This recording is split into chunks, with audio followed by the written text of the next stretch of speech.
Olá, senhoras e senhores, bem-vindos ao apartamento 406. Hoje estamos aqui com o Felipe Skipnik para mais um episódio de Independência ou Corte. E a gente vai apresentar o Sávio Fernandes, que é um diretor, roteirista, manja de tudo de som, enfim, um multitalentoso. E aí, Sávio, conta um pouquinho como é que foi a produção, como é que foi o desenvolvimento dos seus curtinhas aí. Aí me apresenta assim não, que eu até fico sem jeito. Então, eu lembro que meu primeiro contato, assim, foi logo no colégio, quando tinha um trabalho em grupo de vídeo. Então, teve um trabalho de informática, eu acho, que era sobre edição de vídeo. E eu peguei toda essa parte técnica e chamei meus amigos para atuarem. A gente fez um trailer falso de um filme chamado Kill Rachel. Tô lembrando aqui do processo que a gente gravava com o celular mesmo. E eu editava no iMovie. Era péssimo a ferramenta, só que já vinha aquelas presets todo prontos, sabe? Eu só joguei os arquivos lá e mandei. E os professores adoraram, sabe? Eles passavam na aula, tipo, gente, olha, é assim que vocês têm que fazer. Foi incrível. E hoje em dia eu vejo, é péssima qualidade, só que realmente foi um start, assim, sabe? E então, quando eu fui pro ensino médio, essa ideia meu foi ficando um pouco para trás. Todo mundo trazia, buscava medicina, buscava engenharia e eu não sabia que área seguir, sabe? Eu pensava que adorava computadores, então ia ser engenheiro de software, sei lá, algo do tipo. Mas meu que foi amadurecendo essa ideia de que eu poderia seguir uma carreira com cinema. E quando eu entrei na universidade foi assim incrível. Meus olhos brilharam e me encontrei total lá dentro, sabe? E lá é onde consegui ter esse contato um pouco mais próximo sobre realmente uma produção de visual. Então, no segundo semestre já produzi um curta, me apaixonei e então eu coloquei uma meta que eu não consegui seguir, mas cheguei bem próximo de conseguir produzir um curta a cada semestre, porque eu sabia de que quando eu saísse de lá eu ia me deparar com o mundo e eu precisava de um portfólio forte, sabe? Então sempre construir essa ideia na minha cabeça e fui focado nisso. Então todos os meus curtos até agora foi bem com esse background universitário, sabe? A gente, inclusive, vai disponibilizar os links dos curtinhas do Sávio. A gente vai focar hoje em Oração ao Cadáver Desconhecido, Tome Brilho e Paralisia. Mas o Sávio tem vários curtinhas, a gente vai deixar alguns links disponíveis aí para quem está ouvindo. E aí eu queria falar um pouco mais desses curtas, assim, especiais, porque dois deles, principalmente, mexeram muito comigo, assim, que foi o Paralisia, que é uma parada que, né, que eu tenho paralisia do sono também, então eu falei, caralho, aí eu comecei a ver, eu falei, meu Deus, me identifiquei muito.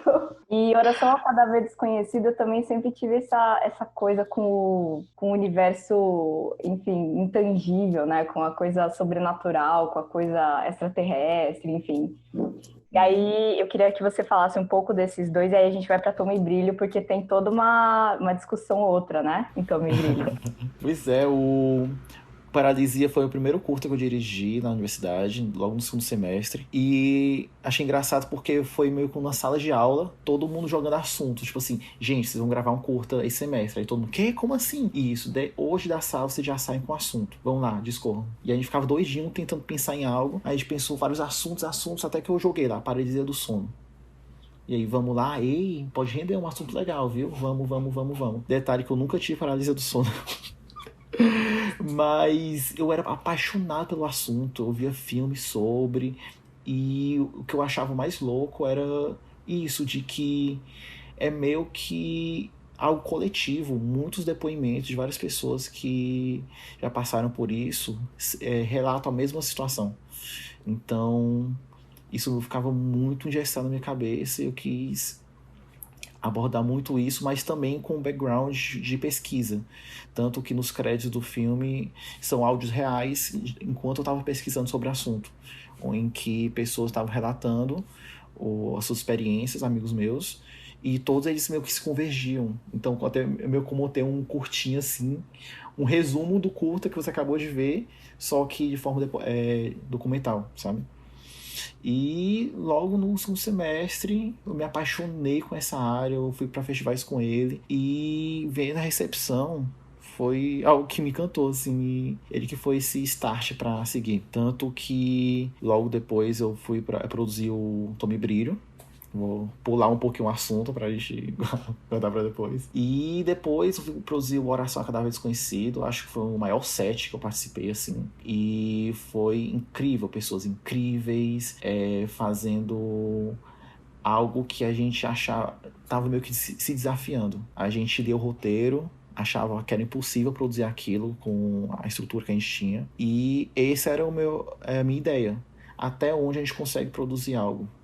Então, era meio que se desafiar. E eu acho que a gente conseguiu chegar em lugares que a gente nem imaginava que a gente ia chegar, sabe? Então, eu acho que isso era o grande propósito da gente estar produzindo aquilo. A gente estava na universidade produzindo curta-metragens, que eram exercícios de disciplina. E, muito além que o filme em si, aquilo era um exercício para a gente se conhecer melhor como realização audiovisual, porque a gente estava na universidade. E eu acho que a gente conseguiu isso, porque foram experiências incríveis. Ô, Sávio, eu vi que em alguns dos seus filmes, assim como esse Tome Brilho, por exemplo, até no Oração ao Cadáver tem bastante efeitos, né? Como é que foi essa experiência? Você que planeja esses efeitos, como é que é essa parada aí? Exato, eu sempre fui apaixonado por efeitos e eu nunca soube manusear de fato. Mas logo no começo, quando eu tive que editar um curta, eu me joguei na internet. Tutorial, tutorial, tutorial. O que é esse Premiere aí que tá todo mundo falando? Vamos lá descobrir o que era. Porque eu só editava no iMovie. Eu estava no Movie Maker. Então, eu precisava encarar esses softwares e eu comecei a perceber várias limitações no Premiere. Eu adorava a ferramenta de máscara, mas ela só ia dar um ponto. E quando eu conheci todo o potencial disso, aí minha cabeça foi até um limite, assim, pensando em ideia de como realizar essas ferramentas que eu tinha acabado de descobrir, sabe? Então, de certa forma, foi um método que eu usei para pôr a mão na massa. Entendi, da hora. Outra coisa que eu ia falar aqui que eu reparei que você falou é sobre um curta por semestre. Essa é uma parada que eu meio que me arrependo assim de estar da faculdade e não ter aproveitado os equipamentos que a faculdade fornecia. E como é que surgiu essa ideia de partir para ação e começar a produzir? Então, eu editava na TV universitária, lá na universidade, eu acho que lá pelo segundo semestre, e um dos professores falava em um vídeo institucional falando: olha, todo semestre a gente bota os alunos para pôr a mão na massa, porque a gente quer que eles saiam aqui com portfólio, a gente quer que eles saiam prontos para o mercado. E quando eu fui olhar a grade curricular do curso, realmente era isso. Todo semestre tinha uma disciplina de realização. Então, eu meio que me planejei para esse período em que, ok, eu vou precisar de um projeto para essa disciplina, vou precisar de um projeto para essa disciplina, esse semestre não vai ser realização de fato, então eu vou precisar de um projeto para construir sua parte na universidade. Tanto que, já puxando um pouquinho o Tome Brilho, ele foi um pouco esse desvio da curva, porque eu sabia que não ia ser um semestre só. Aquele curso ia ser bem complexo. E só em diárias, assim, super picotadas, foram 28 diárias, se não me engano. Então, isso dentro da realidade de realização de disciplina, curso, que tinha o quê? Uma semana no máximo, era impossível. Então, com o apoio da universidade, eu fiz o curso independente. Então, a gente teve apoio de locações, de equipamentos e tudo mais, só que sem se prender exatamente à entrega de um curta no final do semestre, sabe? Entendi. E em termos de narrativa, assim, aí eu posso falar principalmente... Não, todos eles estão bem construídos em termos de narrativa. Tem um começo, meio, fim, né? Que eu sei que eu sempre bato nessa tecla da narrativa, mas é porque eu sou muito do roteiro, então eu piro muito. Mas eu gosto muito do recorte que você faz no Oração ao Cadáver Desconhecido, porque você fecha o desconhecido, né? E eu queria saber, assim, tipo, a sua relação com essa parada paranormal, porque eu vejo que tem essa parada tanto em Paralisia quanto na Oração ao Cadáver Desconhecido, a coisa do paranormal. E Oração ao Cadáver Desconhecido traz a coisa do extraterrestre. E eu queria saber a sua relação com isso, assim, qual que é a pegada. Quando eu era mais novo, eu sempre viajava com meu pai para Copiara, que ele é de lá. Situando aqui, eu sou de Fortaleza e a Copiara é no interior do Ceará. Então, a gente sempre pegava a estrada, às vezes à noite, e ele sempre contava de histórias de extraterrestres, que aconteceu algo sobrenatural quando passava em Quixadá, Quixeramobim. Tanto que alguns filmes do Cine Hollywood, acho que é o 2, ele aborda um pouco isso dentro de Quixadá, porque tem muitas histórias lá. E ele sempre contava as histórias, só que nunca tinha uma resposta, assim, sabe? Então eu ficava pirando, tentando entender aquilo, com crises existenciais e tudo mais. Então, o meu que resgatei esse momento da minha vida para o curta. Então, eu trouxe um pai e um filho, descobrindo o corpo, deixando isso em aberto, assim. E aí? E agora? A partir disso, o que é que vai ser? Sabe? Então, achei que resgatou bem bacana essas pirações que eu tinha na minha infância e eu trouxe pro curta. Oh, perfeito. E aí, Tome Brilho, o jeito que Tome Brilho faz é diferente, né? Esse que é o ponto. E aí, assim, eu queria ouvir de você qual que foi o que você quis dizer, né? Claro que eu tenho a minha percepção sobre, mas qual que era a sua ideia ali em mostrar esse ser invisível, né, para a sociedade, de certa forma, e querendo, né, ter o seu espaço, enfim, mostrar que veio. Eu queria saber um pouquinho como que foi essa construção para você. Uhum. Ele surgiu, na verdade, a ideia inicial foi quando eu até citei que eu editava na TV universitária, pegava um institucional, e por algum motivo eu era apaixonado por aquele formato, aquele institucional, aquele voice-over. E enquanto eu tava editando, me veio a ideia de, e se eu fizesse um institucional falso, um documentary, só que nesses modelos. Então eu fiquei pensando em construir um vídeo institucional da universidade em relação à acessibilidade, porque ela estava aceitando o primeiro aluno invisível da universidade. Então ela ia abordar como é que os alunos vão dialogar com esse aluno, como é que esse aluno vai ser inserido no meio dos outros. Ainda restou um pouco dessa ideia no filme, onde ele usa o colete, a cadeira é reservada, os professores são treinados. Então, só que nessa ideia, estava apaixonado por ela, pensando, e tinha tantas ideias bacanas, só que ela não se encaixava muito bem nesse formato de institucional. Então eu acabei adaptando para documentário e tive mais ideias ainda, e até que no meio do filme eu um pouco abandono a ideia de documentário e sigo em ficção. Mas ele todo é como se fosse um documentário falso, sabe? E enquanto eu estava desenvolvendo essas ideias, eu acabei percebendo de que isso abordava diversos assuntos, tanto da questão da invisibilidade de pessoas LGBTs. Tem um texto do Jean Willis, inclusive, que ele fala sobre a invisibilidade trans. Você vê essas pessoas trans na rua, só que você não vê ela no espaço de trabalho. Então, é algo visível aos olhares estranhos, só que é invisível em oportunidades, sabe? É um texto bem bacana. E eu fui pirando nessa ideia e fui adaptando para uma narrativa leve, sabe? Porque desde o começo, nessa questão de produzir conteúdo, eu tinha uma escala muito menor do que eu imaginava que poderia ser, sabe? Eu pensava curtas que poderiam ir pro Facebook, sabe? Entre piadas internas no Facebook, eu tinha com meus amigos em grupos. Então, quando teve um scope bem maior de onde o filme chega me espantou um pouco, sabe? Porque era algo muito íntimo entre a gente. Mas achei incrível porque isso dialoga com outros públicos. Teve um festival em Goiânia em que uma mulher, eu acho que uns 50 anos, falou que adorou o filme porque ela estava na universidade agora e pela idade dela, ela não sentia parte dos outros alunos, ela se sentia invisível. E o filme tocou muito ela nessa questão. E eu nunca imaginei que poderia ter várias interpretações isso, sabe? E acho que foi incrível como fisgou cada público assim diferente. É verdade. Ele tem uma questão do conteúdo dele, né? O conteúdo dele é muito potente, porque você percebe assim, tipo, dá para perceber um pouco que ele foi feito dentro da universidade. Você usou as próprias instalações ali, né? Alguns Exato. alunos, etc. Mas eu acho que a mensagem é a parada principal.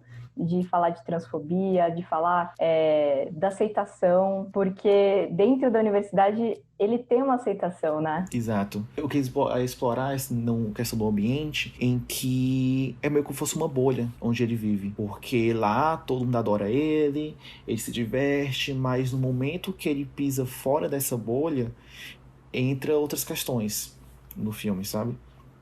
Eu queria delimitar um pouco essa questão do espaço. Sávio, eu queria saber de você quais foram as suas referências, então, cinematográficas ou literárias, para você bolar esses curtinhas aí. Mais uma vez, falando de Oração ao Cadáver Desconhecido, Tome Brilho e Paralisia.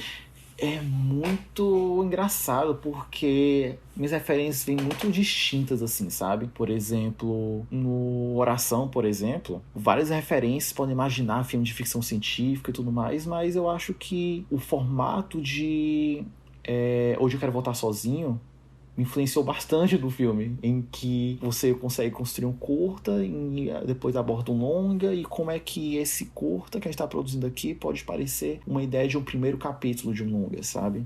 Então acho que isso influenciou bastante o filme em si. No Wandering, é um clipe que eu fiz com stop motion, impressões em papéis. Limite me influenciou bastante, não o filme em si, mas da cópia restaurada da película. Eu ficava pirando na qualidade HD-zona, assim, perfeita de um filme película, e eu quis reproduzir aquilo. Então acho que ele influenciou bastante na finalização do clipe. E por aí vai, são referências completamente diferentes. E que vão criando esses bloquinhos de como chega no filme, sabe? Então, não necessariamente são algo bem diretos. Por exemplo, o próprio Tommy Brilho, ele é um mistureba total de referências. Tem de Meninas Malvadas, A Vantagem de Ser Invisível, a Pais e Filhos, a um youtuber que fazia uns vídeos horríveis na internet na época, que a gente fazia piada e acabou virando uma piada interna e jogou no filme, sabe? E eu acho que é isso que deixa cada filme mais único, mais rico, assim, sabe? Em você conseguir pegar essas referências loucas e fazer algo seu. Perfeito. Que conversa agradável. Não, adorando. Podia Você passar mais fala horas e horas aqui. você fala super bem, é super tranquilo. Sério, eu sou super inseguro com a minha fala. Nossa, isso é péssimo. Perfeito. E esses curtas que a gente falou, Oração ao Cadáver Desconhecido, Tome Brilho e Paralisia, eles foram para algum festival também? Ou foram para vários festivais? Como é que foi? Isso. O Paralisia é meu primeiro filme, então eu não mandei para muitos festivais, não conhecia muito bem esse universo, mas ele entrou sim em alguns festivais.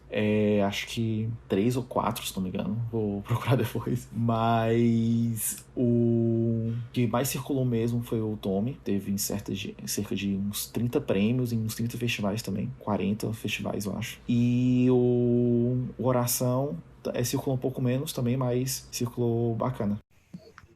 Eu fiquei apaixonada pela Oração, viu? Não vou negar, não. De verdade, mexeu bastante comigo, porque eu adoro esses temas, assim, muito. Obrigado. E eu acho que assim, tipo, eu queria falar um pouco dessa coisa de você ser multitarefa, né? Porque você faz o roteiro, você dirige, eu acho que no Paralisia você fez, no Paralisia não, no próprio Cadáver Desconhecido você fez parte também da direção de fotografia. Eu sei que você tem um conhecimento de som também. Uhum. E aí eu queria falar, assim, tipo, perguntar pra você como é que é essa coisa de se desenvolver em diversas áreas. Você acha que isso é necessário para o estudante de cinema? Você acha que é uma coisa que você escolheu? Você poderia ter focado mais em uma coisa e você se identifica mais com alguma dessas áreas? Como é que é? Então, acho que logo no primeiro semestre, no segundo semestre, quando eu produzi o Paralisia, eu me apaixonei por direção, sabe? Mas eu sabia que tinha muito canto pela frente para eu percorrer. Então, no Paralisia específico, além da direção, eu me apaixonei pelo som. Então, eu entrei num curso no Porto Iracema das Artes, aqui em Fortaleza, em som, onde a gente teve aulas de direto, de mixagem, edição de som, e foi incrível. Isso, tanto com fotografia, como som, trilha sonora, todos esses assuntos diferentes, foi construindo muito uma perspectiva de direção. Então, quando eu for dirigir o Oração, por exemplo, então um som muito potente, eu já tinha esse background de como a gente ia construir exatamente aquele som, como guiar o pessoal do som para chegar no som que estava na minha cabeça, sabe? Então, eu não sou muito aprofundado em som, eu não sou muito aprofundado em fotografia, eu não sou muito aprofundado em roteiro, só que eu acho que esse um pouquinho de nada de cada coisa me ajudou bastante nessa questão da direção. E enquanto isso, eu tô pirando muito mais agora em efeitos e eu busco sim me especializar mais ainda, porque eu penso que no futuro eu posso chegar a dirigir um filme com algo muito mais grandioso que tem em mente. Muito legal. Queria perguntar aqui, Sávio, sobre os processos de festivais. Eu dei uma olhada lá no seu portfólio, vi que tem vários curtinhas seus, se eu não estou enganado, que foram para o Cine Ceará. Você aí do Ceará tem essa proximidade aí com o festival, como é que rolou isso e com o processo para os outros festivais por Brasil afora? Inclusive foi a Oração que entrou para o Cine Ceará. Foi muito bacana, porque a gente estava na competitiva, então teve coletivo de imprensa, então plaquinha com meu nome, sabe? Achei que coisa mais chique do mundo. E encontrei pessoas maravilhosas, e de crítico, de imprensa, do júri, e não só do Cine Ceará, mas também Anápolis, também São Paulo, no Rio Grande do Sul, e foram lugares que eu vim conhecendo gente nova, trocando ideias, conhecendo filmes novos e pessoas que eu converso até hoje, troco ideias, e acho que isso é o mais incrível dos festivais, sabe? Essa troca com pessoas que... O cinema é aquela coisa, né? Meu batido, todo mundo fala, o cinema não se faz sozinho. E essa troca de conhecimentos é o que deixa tudo isso mais rico, sabe? Entendi. Mas assim, a estratégia foi: manda para festival, faz o filme e manda, ou tem algum esquema aí para passar para os nossos ouvintes? Então, no Tome, eu tava até num dilema. Tipo, gente, isso é tão internet, joga logo na internet, vamos ver no que dá, sabe? Um negócio de festival, isso vai rolar não, ninguém vai gostar. E todo mundo, não, tá doido, manda, tu nunca sabe, dia de amanhã, vai, manda. E eu mandei. E se não fosse por isso, essa decisão ser completamente diferente do filme. Porque é o que eu tava explicando, às vezes atinge um público de uma forma específica, a gente não imagina, sabe? Então, às vezes, um filme que a gente faz pode significar algo pra gente, mas pode significar algo pra outras pessoas. E é isso que é a magia do cinema. Pra gente chegar em várias pessoas. Nunca chegaria no interior de Goiás com esse filme se não fosse festivais lá, sabe? Então, eles têm essa janela incrível e acho que vale, sim, muito a pena esse circuito. Com certeza, só confessando um pouco aqui, o nosso TCC em um outro curtinha que fez com a galera que fazia o podcast com a gente mandou para um monte de lugar e nada, a gente acabou soltando na internet. Uma amostra, outra menor assim, mas pouquíssimo, bastante não, assim. Às vezes, infelizmente, isso acontece. Nem sempre dialoga muito com o circuito. Às vezes também é uma questão de curadoria, de que ela não se encaixa com a sessão em si. Mas a internet também é uma grande janela.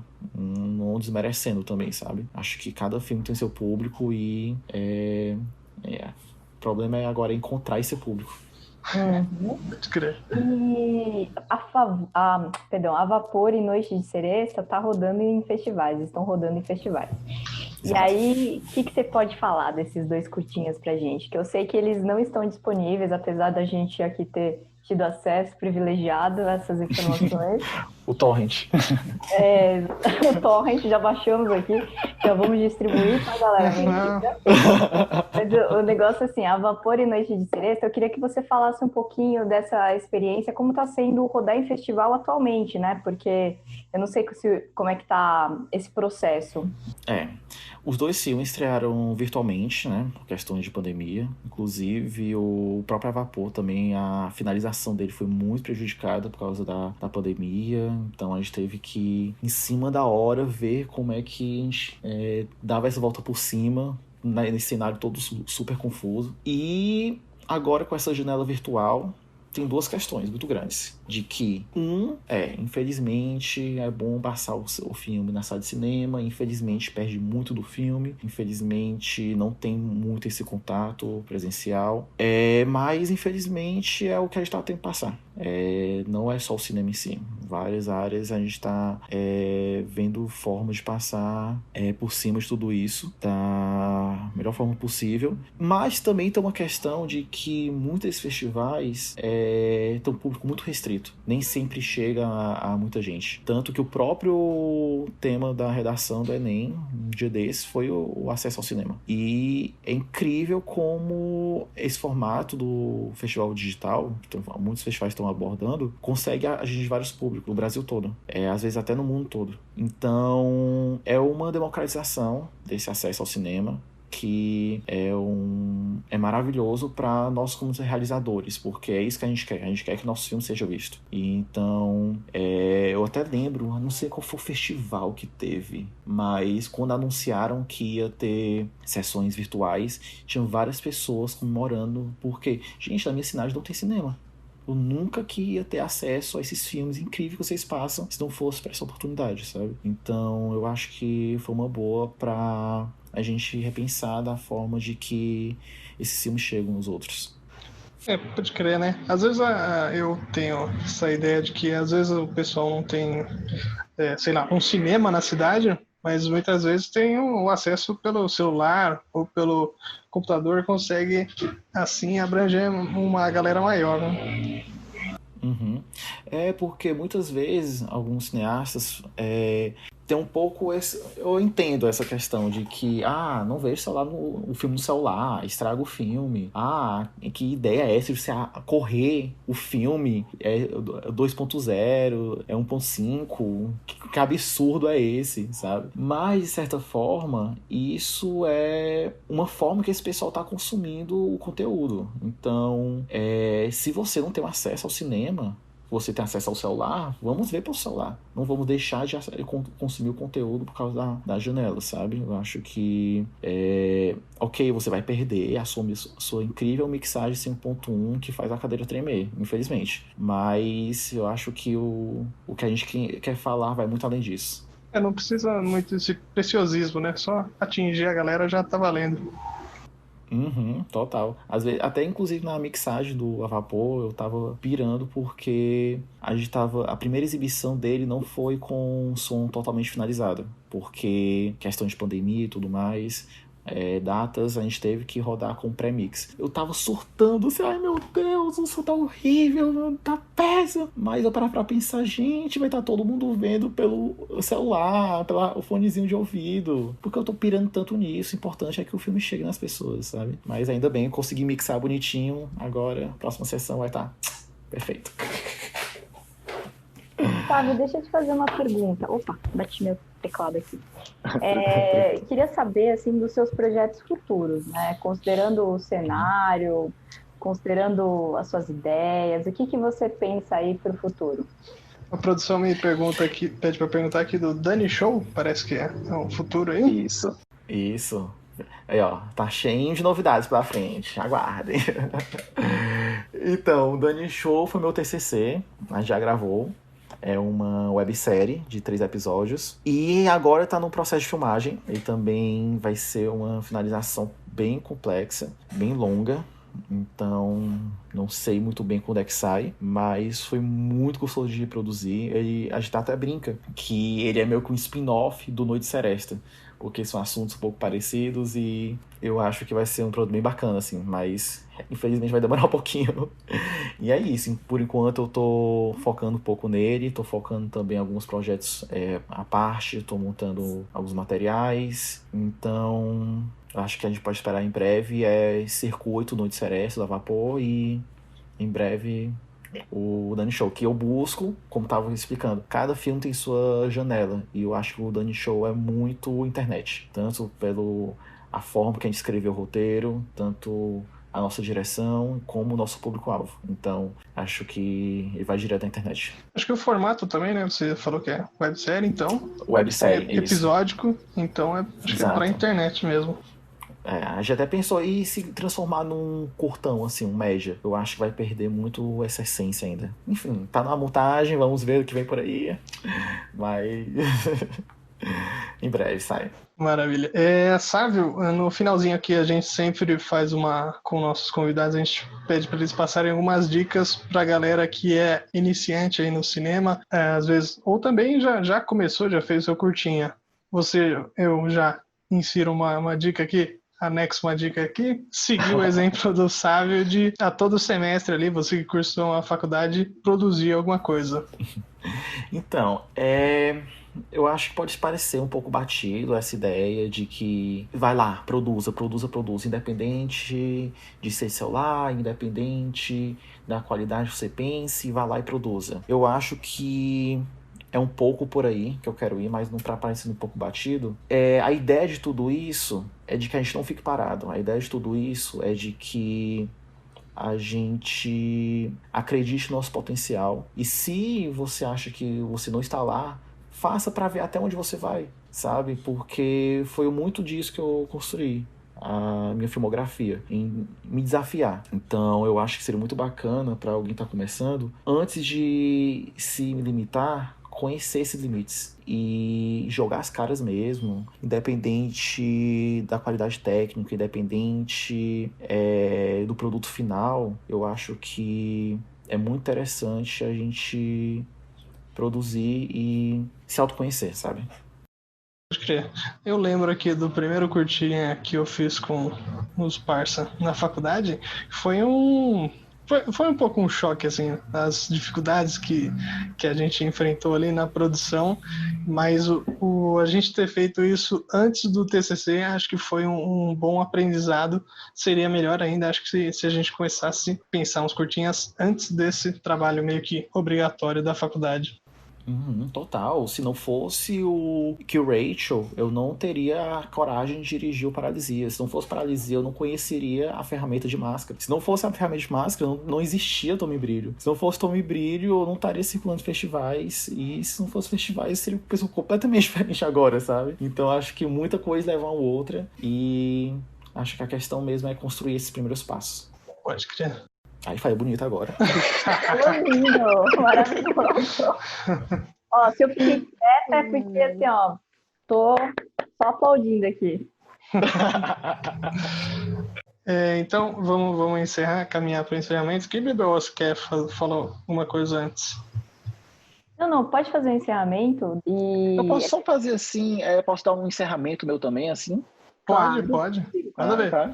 Então, queria agradecer a participação também, por comentar um pouco desse processo dos filmes. Acho que muito bacana, além de tudo isso, a gente conversar sobre esses processos. É muito além também do processo em si. E queria dizer que também esse material também está disponível online. Também sou super diva acessível, vamos trocar uma ideia na internet. E também queria adicionar que no YouTube tem alguns vídeos à parte comentando sobre o processo. Então no próprio Tome Brilho eu comento sobre o processo de som, da estreia. No Oração também vários vídeos de making off. No Ceresce também tem cenas cortadas. Então eu gosto muito desse lance transmídia para justamente fazer essa troca, sabe? Então, queria agradecer de novo e até mais. Perfeito, muito obrigada, gente. Aí foi ótimo, adorei. Então é isso aí, galera. A gente conversou aqui com o Sávio.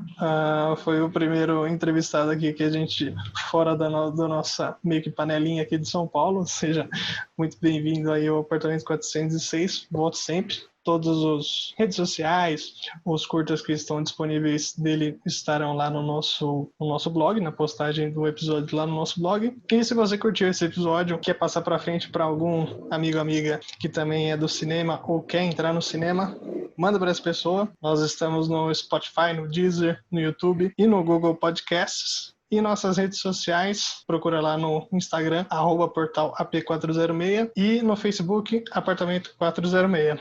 Isso aí, falou! Obrigada, gente. Tchau, tchau.